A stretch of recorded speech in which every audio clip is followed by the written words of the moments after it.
going to give this entire episode and dedicate it to this young man, Byron Bowers. For y'all who don't know, Byron is a comedian. He had a special. I think it was on. He was talking about schizophrenia and how it impacted his life and stuff like that with his dad and all of that. But I think it's on Hulu, if I'm not mistaken. If you ever want to go watch his stand up, but Byron killed his He did. role in the MCU. Damn, I can't believe I forgot Doorman.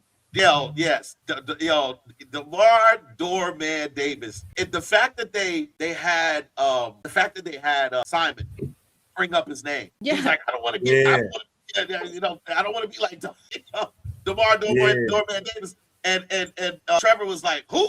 And then they left it at that. And I love that because then two episodes later, they dedicate that episode to DeMar, and you get the backstory, you get everything. And this is over the power to have to create portals, but the portals are him. And like that's crazy. You gotta go through him, which That is was crazy. nuts. Just whoever wrote this, it was beautiful, man. And so, like, as much as I love the storyline of Simon Williams, I do feel like Marvel did him a disservice, and I feel like the way that they went about rolling this out, they would have probably been better off just making a movie. Now, I know that in certain instances we talk about the way that a series gives you an opportunity to kind of go more detailed into backstories and all of the other things that surround a storyline. But in this case, I didn't feel that. I felt like these episodes were short. I felt like a lot of questions are still unanswered.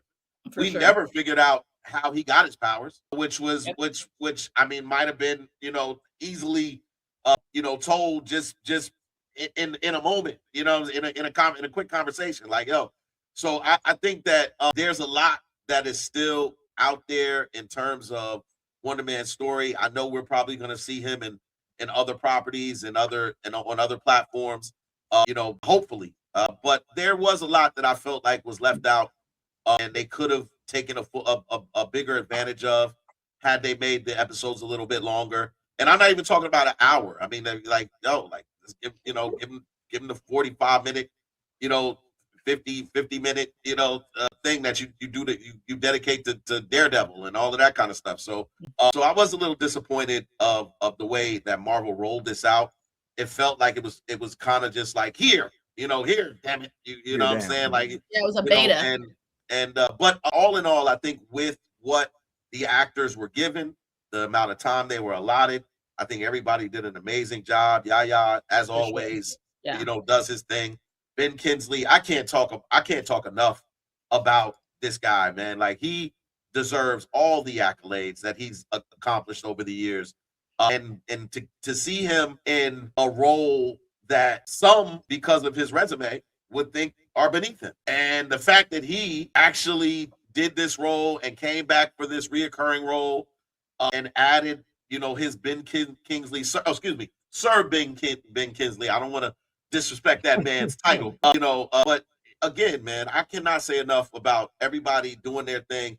But yeah, episode 4 for me, the Doorman episode is my favorite episode.